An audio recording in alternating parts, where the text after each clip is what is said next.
Senior Speeches, Day 2. Welcome. Have you ever just realized the miracle of speech? It's this weird thing that the very literal and physical vibrations of the air that we make these sounds then convert into some kind of expression of metaphorical, metaphysical, spiritual truth, that we can have these kinds of conversations. That's a miracle. That is unique and unusual.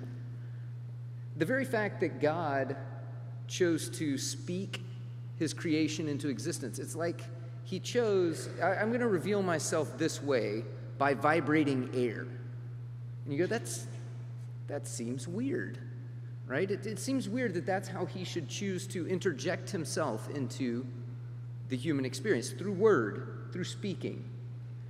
Right? When we say words, when we write words, they're really nothing. Right? They're just shapes and sounds, but somehow we connect the physical and the soulish through words. It's a miracle. To be able to have that ability is something that God made into us as being made in his image. As image bearers, we get an opportunity to do that in the same kind of way that he does. He's given us that ability to connect the physical and the spiritual. He's given us that ability to understand his words to us. To sit down with a book full of just shapes and then understand who God is. That's a real blessing. I mean, we can talk about how important it is to learn to read and to be educated, but you can't understand who God is without this connection of the physical and the spiritual.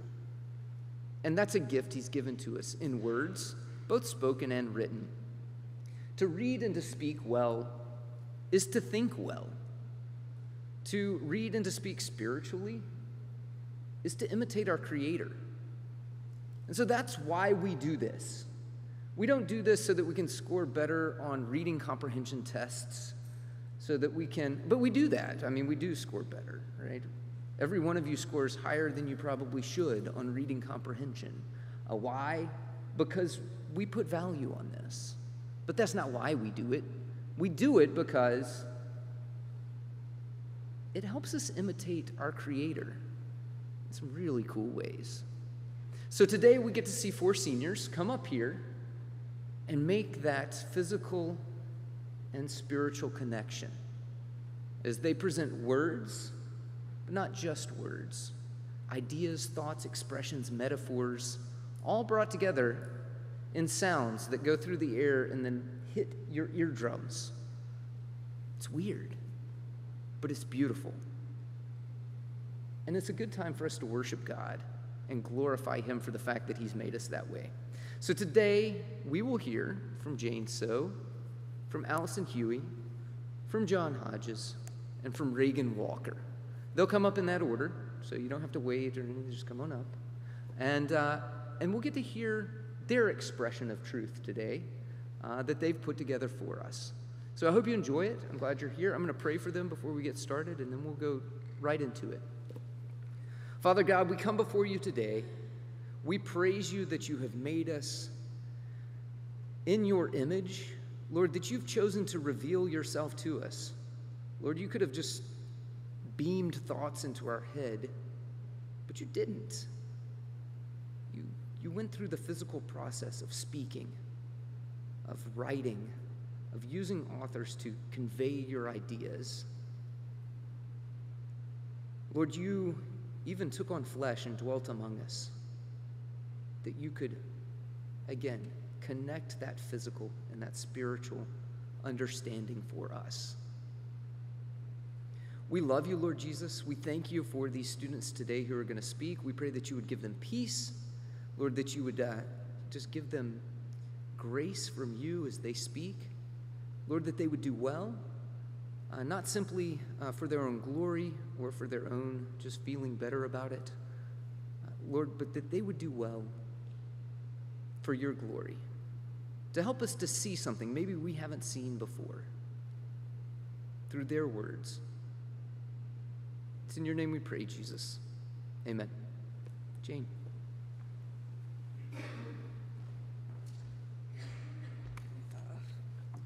Good afternoon and welcome to the second day of senior speeches. Throughout the senior year, one thing I enjoy the most is the class field trips.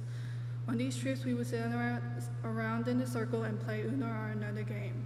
We've done this since our junior year, and it was an amazing way to bond together. It was also a good distraction from the school assignments that I had to do, and I could get along with my classmates more. I enjoy a lot of these card games because it's a good mental exercise for memory and pattern recognition. It also allows us to plan and anticipate each other's moves as the cards continue to be played and drawn. This may encourage decision-making and problem-solving skills that will produce a positive or negative impact on our results. We may use these skills to study for multiple tests, complete a project for your extracurricular, or simply win in these fun games. Uno offers a way to be unexpected or witness the unexpected things. For example, you can use the +2 and +4 cards to give the person next to you more cards, but you can also keep stacking around if you have the same type. The colors do not matter, and it can keep going until someone doesn't have another to spare themselves. However, when you're about to call Uno and you don't have the same card, you have to collect all the new cards from the deck and struggle to organize them in your hands. Suddenly, the cards you plan to get rid of still remain in your hands, and the cards that you didn't want build up continuously.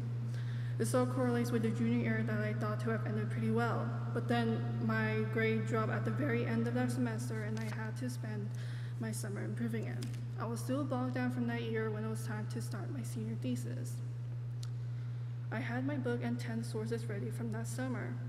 Usually the outline is pretty manageable to do.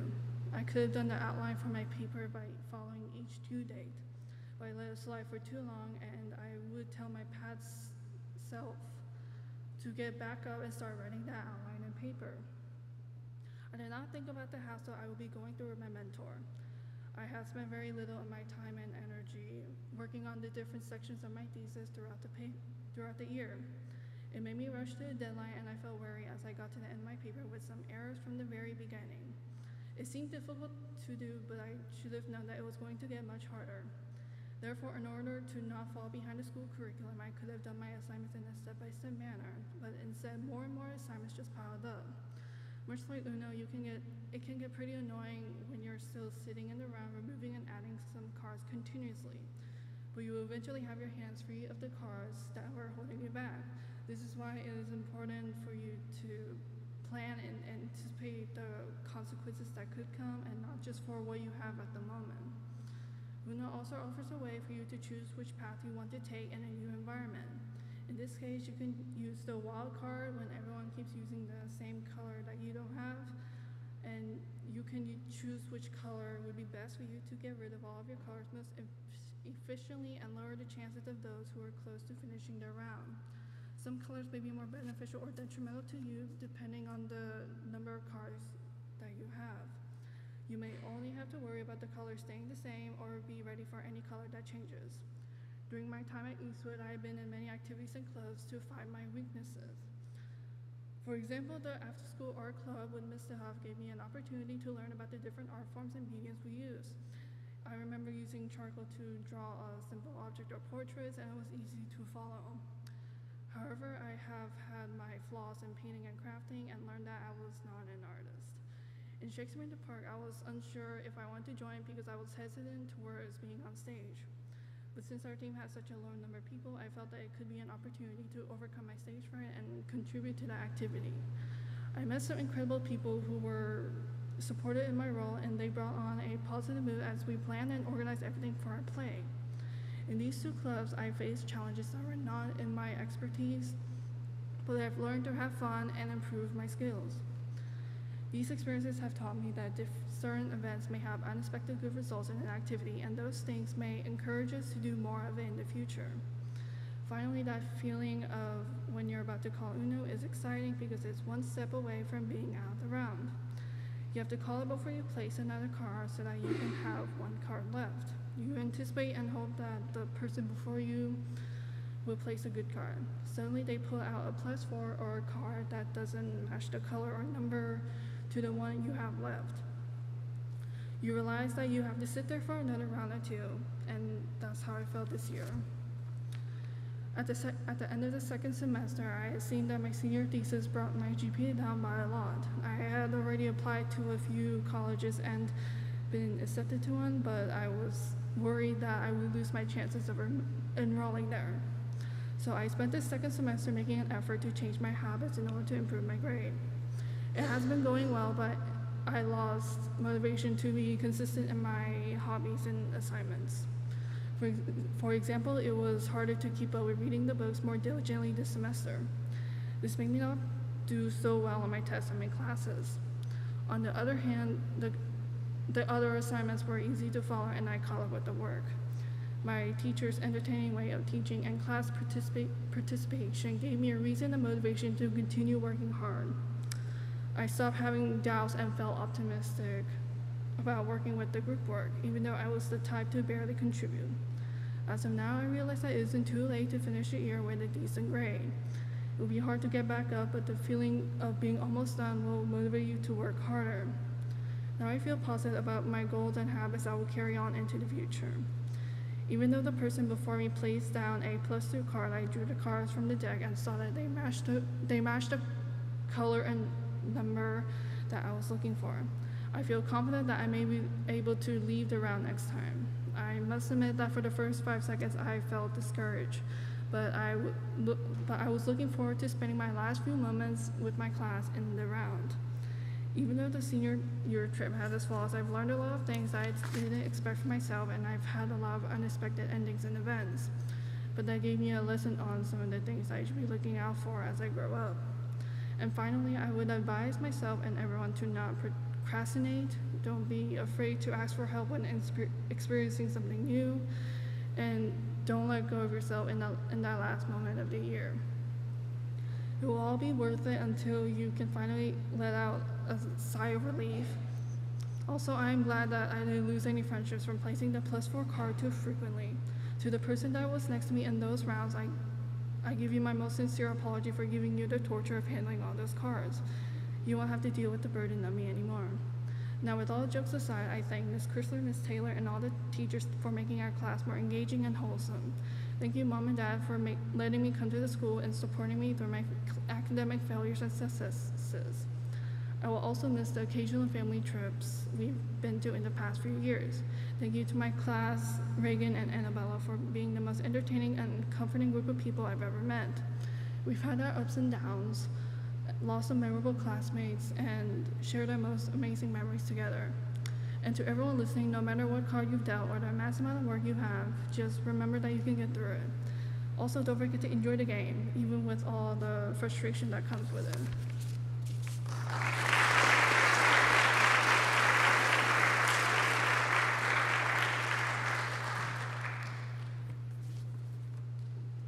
When we started to work on our senior speeches, I knew I wanted to speak about something important to me, so I chose my second favorite food, tacos.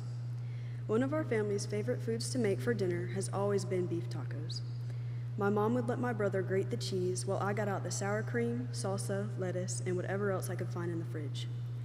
My mom would cut up the onion to put in the skillet with the beef while also heating up the tortillas, and my dad would ask what we were making because he could smell it from his office. I remember one night I was doing homework when my mom came in and asked if I could help her make the tacos for dinner. I finished my homework and walked into the kitchen where she was holding a large knife and an onion. She handed me the onion and asked me to cut it to put in the beef for the tacos. She had never let me use the big knife before. I was about to grab the knife from her hand when she pulled it back and made me promise that I was going to be very careful while using it. I said, "Okay, I think I'm old enough to handle a knife." I had the same attitude the summer before high school. I was scrambling to get my summer work done, and I was nervous about attending a new school. It was my first year at Eastwood, and I had no idea what to expect. I talked with my parents about how I planned to get good grades and do my best in all of my classes. My mom and dad tried to give me advice and tell me stories about their time in high school. They turned these stories into life lessons that I didn't take seriously, and I would always respond with, "I think I'm old enough to know how school works. I'll be fine." I had just made it through middle school, saw plenty of people I knew go through high school, and watched way too many TV shows on the Disney Channel, so I felt like I knew everything there was to know about high school. I had the same confidence when cutting the onion for the tacos. I'd seen my mom cut onions and other vegetables before and make it look easy. That was another lesson that I couldn't learn quick enough. Moms make everything look easier. My mom was at the stove heating up the tortillas and cooking the beef while I was at the end of the counter with my big knife pretending that I was on Iron Chef. I peeled off the skin of the onion and I started dicing it up. It couldn't have been easier. The knife slid through the onions with a satisfying crunch and I started to gain more confidence in my skills. This is like when I started my first day at Eastwood.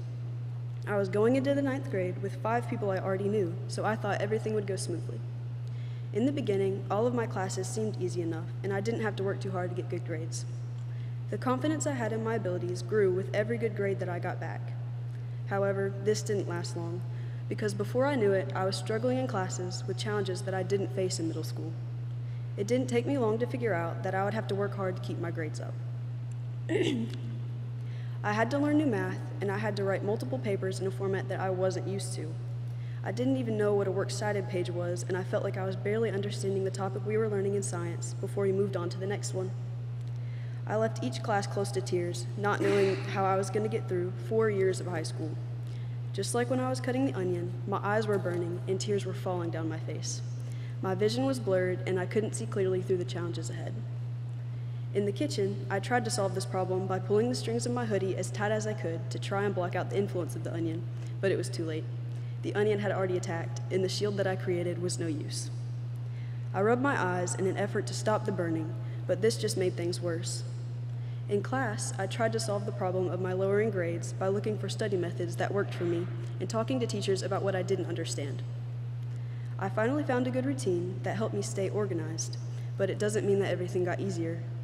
My new routine may have helped me understand the lessons and get better grades, but it caused me to spend more time on homework than I did with my family or my friends. I started skipping Wednesday night church to study for a chemistry test, or excusing myself from a family dinner to finish writing notes for a history article. By trying to solve this problem, I had just created another one. By rubbing my eyes with my onion-infested fingers, I made it harder for myself to see instead of clearing my vision like I had intended. Due to the fact that my sight was compromised because of the onion, the knife I was using grazed my finger and sliced off a chunk of skin. I threw the knife across the counter in anger, and I looked towards my mom, who was too busy listening to music to notice. I quickly grabbed a paper towel and I wrapped it around my finger to stop the bleeding while I continued to cut the onion, my dream of being on the Iron Chef long gone. The onion juice seeped through the paper towel and into the fresh wound on my finger. The onion had made another successful attack against me, but I would not give up. This is like the new routine I had come up with. It worked for a while until I moved into newer, harder classes, which came with newer, harder challenges. I struggled with due dates, long papers, and trying to figure out what I wanted to do with my life after high school. The stress kept building, and it caused me to procrastinate because I just didn't want to think about the challenges that I was facing. I finally finished dicing the onion, and I mixed it in with the beef for the tacos. I raced off to my mother's bathroom to find a Band-Aid before she noticed, but she caught me anyway. She told me that I should have been more careful and helped me put the bandage on my finger. She took me back to the kitchen. I should have listened to my mom's advice and been more careful while using the knife, just like I should have listened to her advice about high school. There were people like my mom that tried to help me along the way, even though at times I was too stubborn to take their advice. Now I'm almost done with high school, and I can finally say that I'm proud of myself for all of my hard work, no matter how many times I cried over a project or a bad grade that didn't matter that much in the long run. Persevering through the challenges of high school comes with a reward. After my battle with the onion, I rewarded myself by making 4 tacos. I felt that I deserved it after my hard work, and I really enjoyed those tacos. Perseverance is a continued effort to achieve a goal despite difficulties, failure, and opposition. In high school, you face social, mental, and academic challenges that require you to have a mindset of perseverance. Perseverance results in rewards, big and small. And I know that getting to eat 4 tacos after cutting up an onion seems like a silly example of persevering through challenges. But if we can find joy in something as small as a taco, then how much more joy can we get out of the big things? It's easy to forget that the God of the big things is also the God of the small things, and we can find joy and a reward in both. Now for my thank yous. Thank you to the teachers and the faculty that have always supported me through the good times of high school and helped me persevere through the rough times. Dr. Taylor, thank you for making history interesting again. I hope I have at least one professor at Auburn that is half as good as you are at telling stories. To my class, thank you for always being just as confused as I am. I couldn't have asked for a better class to go through high school with. To my brother, thank you for always being the calm and somewhat sarcastic one in the family. I'm really going to miss you next year. To my grandmother, it is absolutely impossible to be sad around you. Thank you for always brightening up my day with your jokes that I don't even understand 90% of the time. To my best friends, Caroline and Ava, I may forget some of the lessons that I've learned in class, but I will never forget the memories that we've made together. I can't wait to see what God does with your lives. To my dad, thank you for always trying to give me advice, no matter how determined I am to figure things out on my own. And thank you for sitting through hours of me studying anatomy with you, despite how tired you are after work.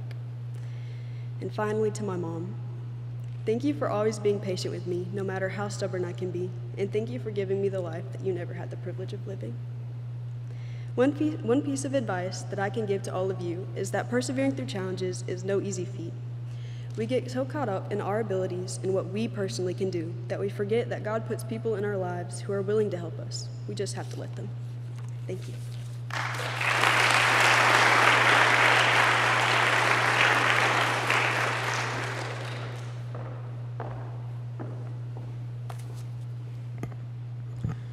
Good afternoon, Eastwood family, faculty, and staff. Today I want to share an experience I had in a specific track and field event. I know that every year someone gives a speech about cross country, and you get tired of hearing those, but maybe you will like this speech better. I had the opportunity to run the 300-meter hurdles on the track team. My life here at Eastwood has been like running that event. The beginning is exciting, like the first day of kindergarten, and you have not a single clue what is coming later. The grammar school years are full of energy, and you actually want to go to school. This year I came to track practice fresh off of basketball season and had not trained at all yet. The first meet was just around the corner, and I was drastically underprepared.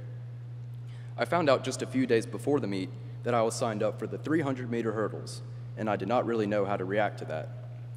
I had never done hurdles before, and I was clueless on how to prepare for it. The day of the meet finally came, I had never done hurdles before, and I was clueless on how to prepare for it.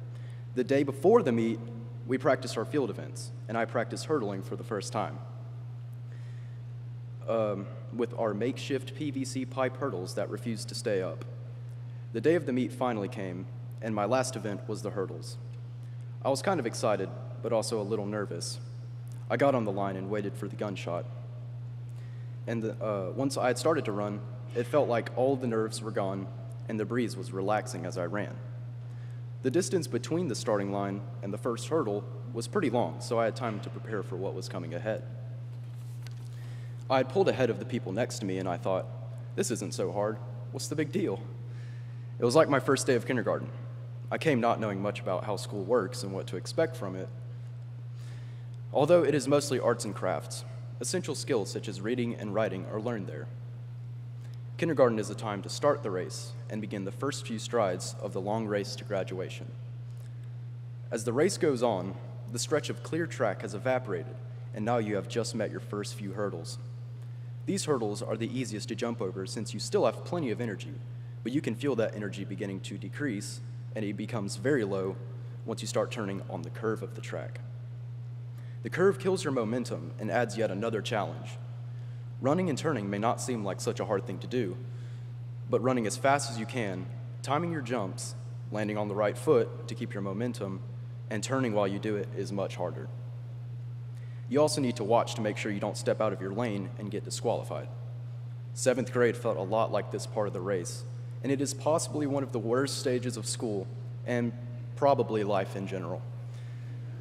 You are aware of the curve but have no idea how it will go. My transfer from the lower school to the upper school was much like the curve. I was accustomed to only having one teacher for the year and one classroom to go to.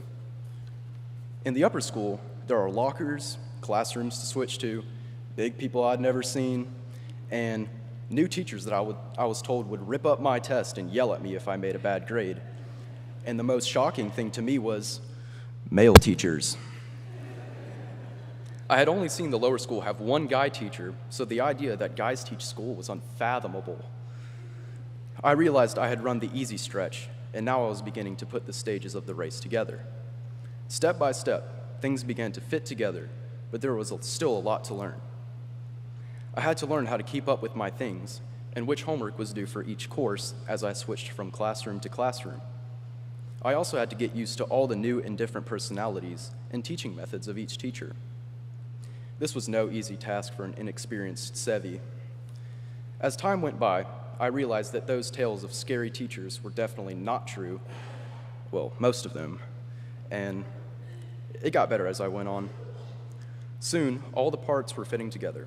I reached the end of the curve and was then ready to begin the final stretch, senior year. Once you round the curve on the track, you see the final stretch and the finish line far ahead. The final stretch is the hardest to get through, but you've come this far and you can't give up now. There are so many more hurdles to get over.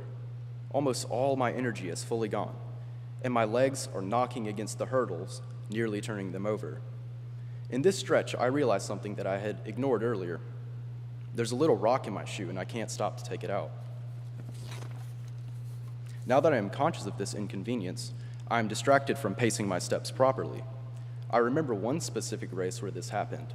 I was thinking too much about that annoying little rock in my shoe, and I jumped too early, resulting in my ankle hitting the top of a hurdle.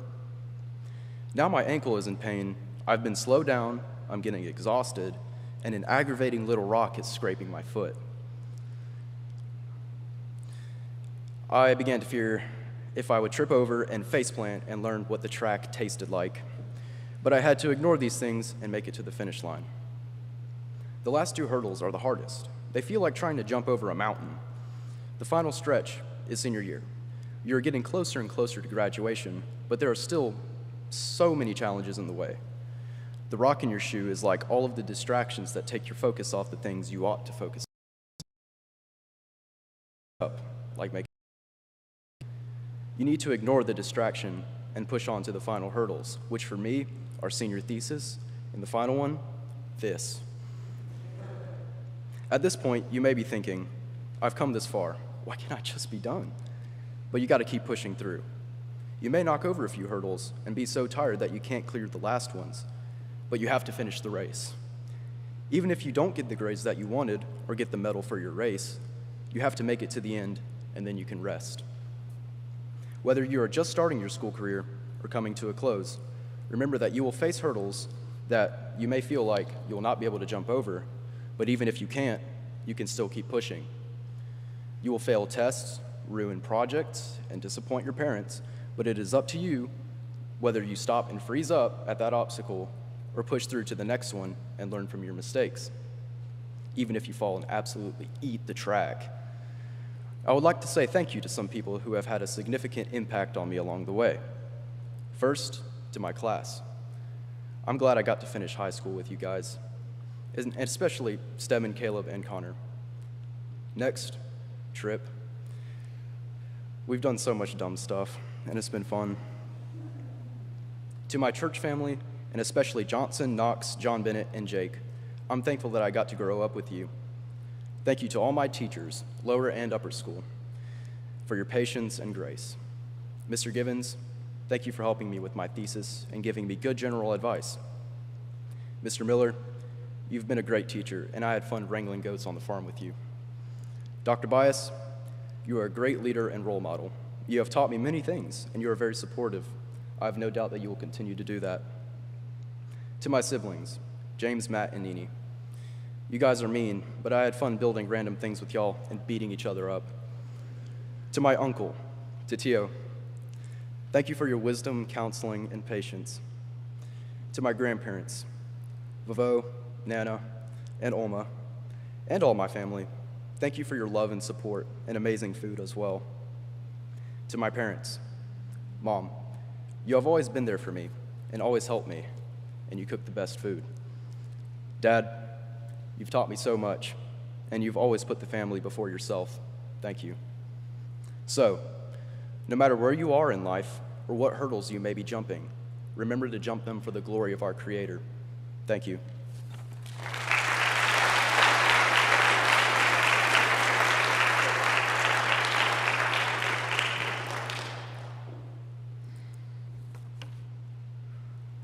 Hello, everyone. Thank you for coming to senior speeches. I'm the last one for today, so just hang on a little bit longer. In life, there are many kinds of seasons. When I was little, I always said my favorite season was winter. About a decade ago, I was living in Birmingham. I remember hearing that it was going to snow at school and couldn't wait for it. When I got home, I counted down the minutes for when the chances were highest. Eventually, the sun had set and the flurries started to fall. The snow started to pile up on the ground and covered everything in a blanket of white. I threw on my winter gear and ran outside to play. My brother and I made snowmen together and threw snowballs at each other. For a kid, this was about as fun as life could get. However, I'm sure my dad felt very differently about it. He had spent the whole day at work, and by the time he could leave, the roads were covered in deep snow and ice. He had to leave his car on the interstate and walk home in the freezing cold. For him, that snowstorm was probably about as miserable as life could get. When he got home, he was cold, tired, and ready to go to bed. On the other hand, I was excited, happy, and ready to keep on playing. Eventually, the night came to an end, and for the next few days, my little world was a winter wonderland. While the snow did eventually melt, the magical nature of that night never quite went away. As the years passed, I did learn that winter did not necessarily mean snow in Alabama, but I still enjoyed the colder weather regardless. That winter season all those years ago was a good season of my life. I lived in a nice house, went to a good school, and had good friends. However, like all seasons, that winter had to make way for the next one. In life, there are many good seasons, but also plenty of bad ones. The bad ones come during hard times. These times are when everything seems bleak and hopeless. They're when you can't help but ask why. Why is this happening to me? While this may typically be compared to the bitter cold of winter, I think the hard times are more comparable to the never-ending heat of summer, especially in Alabama.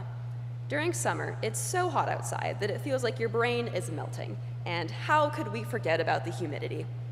Just walking outside feels like trudging through a thick layer of grossness, not to mention all the bugs. During summer, the mosquitoes eat you alive. For me, moving schools during a global pandemic was an Alabama summer. At first, COVID was simply a little news tidbit that didn't seem all that important.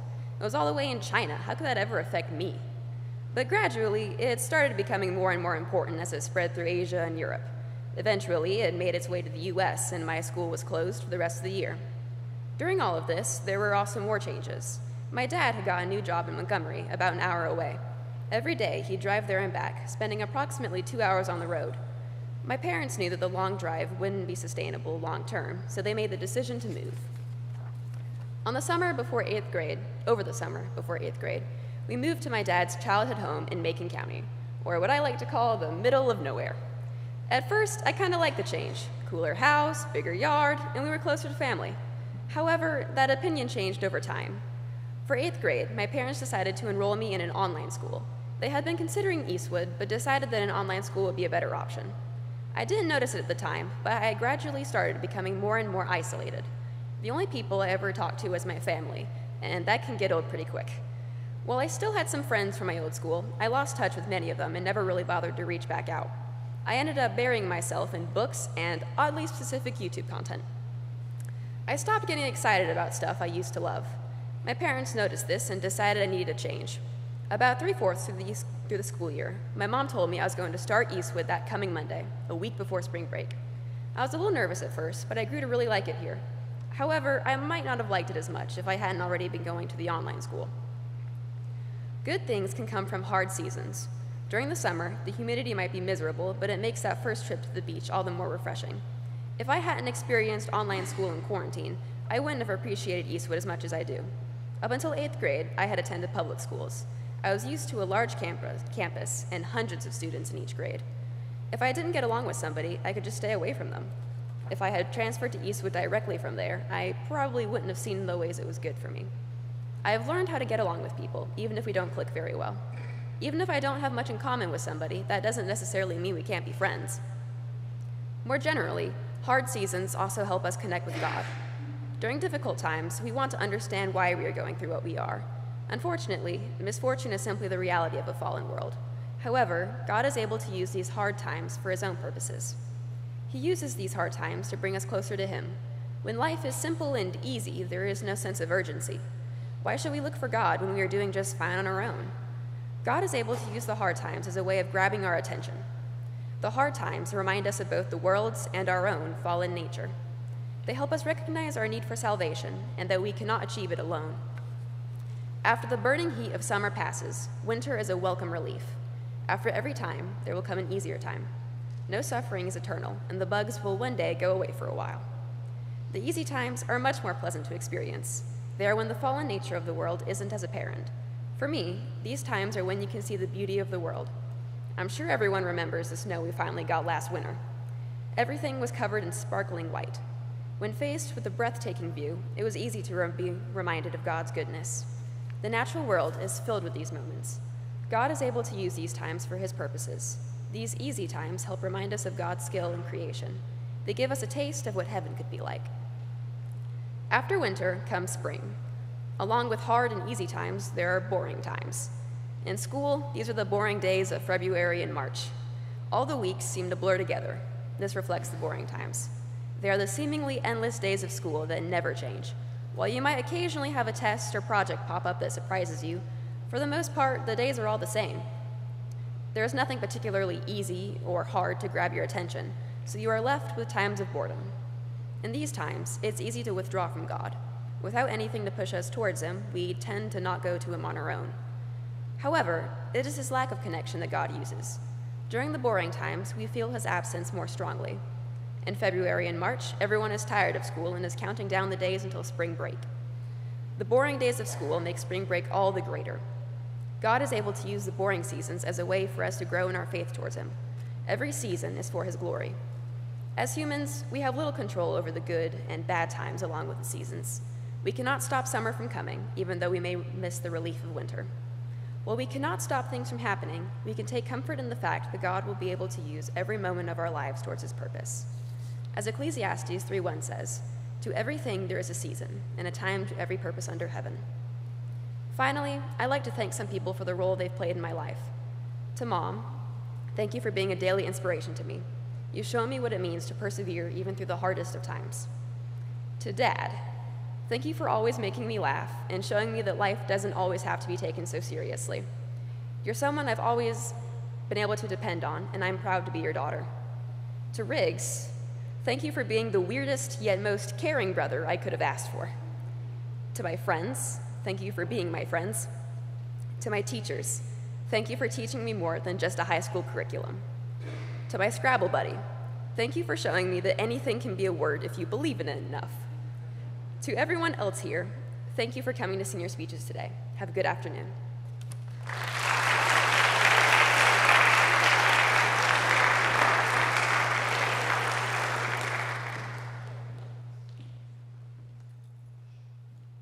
Minutes, right, Mr. Gibbons? 13 minutes. I'll do it in 12. No, just kidding. Great job, guys. Second day complete. You did good. Deep breath. Jane, I'm an old school Uno aficionado. So I grew up playing Uno in a thing called a station wagon that you used to drive around in. You could put the back seat down and it was flat, and nobody wore seat belts. And we would play Uno for my brother and sisters and I for like 13 hours on trips. But I've noticed something with Uno, and this is a constant theme in these senior speeches, it's the idea of change, that modern Uno now, they have these, has anybody played modern Uno where they have like a card that's blank and you can write whatever you want on it? So it's like draw 50, draw 1,000, it's, make it up as you go. So I commend that to you, and all you seniors, is recognize there's the old school Uno where it's very controlled, right? Very free, no seat belts, all that kind of stuff. And then, life changes. Uno changes. It throws different things at you. So be comfortable with change. So me as an old school Uno guy, I've had to get used to some of these new Uno rules. So change will happen in life. Tacos, all right? At first I thought you said tapas. Do you know what tapas is? Okay. tapas is good too. So that's like the next level of tacos. So it's like next level taco. But anyways, I think with Allison, I'm thinking of this. There's no shortcut to a really good taco. So like all you seniors have learned here at Eastwood, I hope, there's no shortcut, nor is it fun to eat a taco alone, right? So no shortcut to a good taco. No fun to eat it alone. And also time management, right? So when we take time to make a good taco, my son's just got me this Traeger grill, small thing, and you have to spend a lot of time with it and learn how to, it just makes the food better, right? Time management. Make time to do good things and eat good things well. Now, I will tell you that queso, I love queso, so I commend queso to you as well. I call a chip a queso delivery device, right? So a taco is really not that great. It's what's in it. So realize when you get up there to Auburn or whatever, sometimes you have to endure the chips to get to the queso. So remember that a taco or a chip is really just a thing to get you to the thing that you really want, without pulling the bowl up and just drinking the queso, which is what I would like to do sometimes.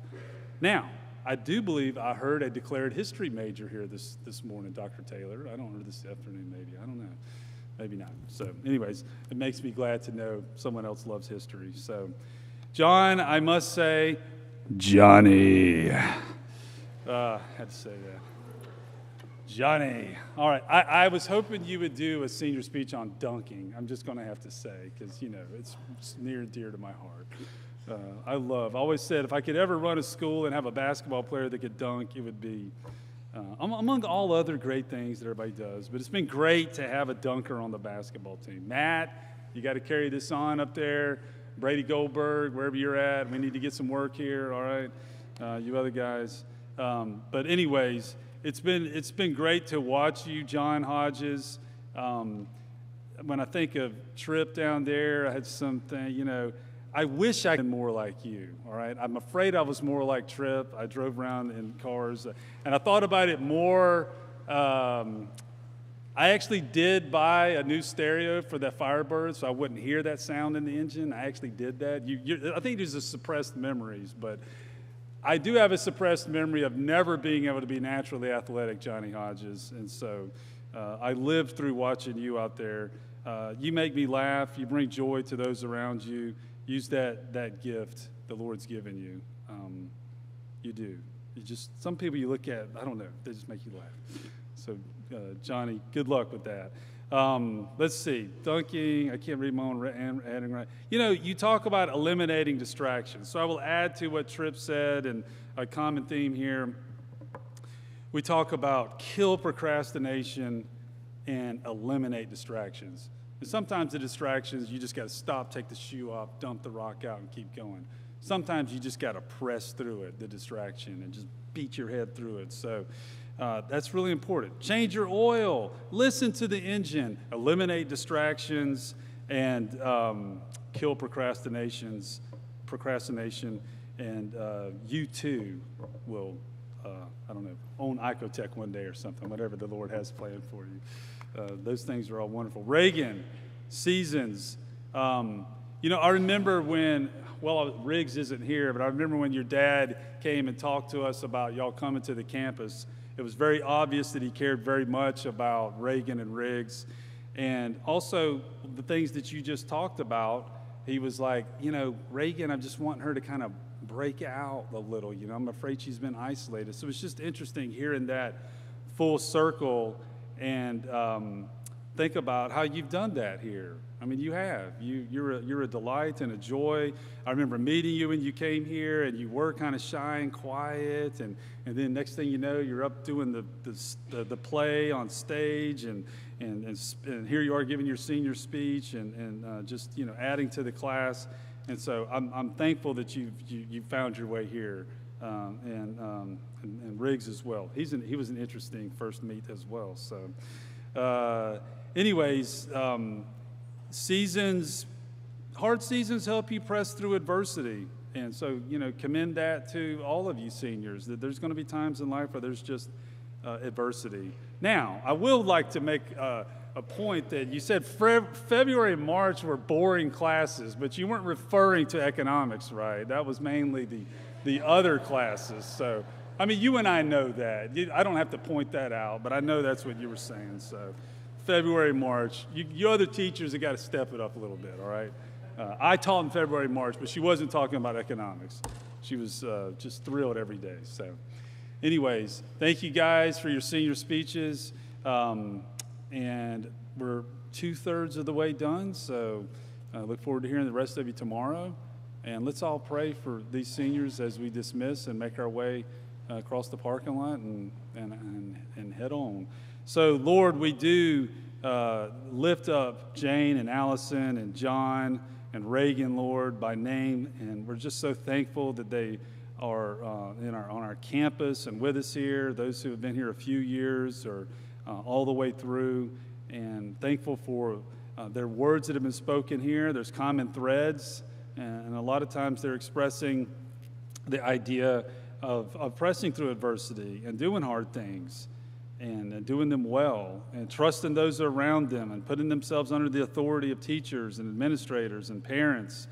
And I pray that through their education here and the kids on my left, that they will see these things in their future too, that they need to trust those that are with them, over them, around them, to surround themselves with good people, and they too will be like these seniors one day, finishing well. And so I pray for these four as they continue on, that they will carry these things with them. Again, thank you for their parents and all those who have influenced them in their lives, and bless them now today, Lord, on the day they've completed their senior speech. And we ask these things in Jesus' name. Amen. You are dismissed at 1:55.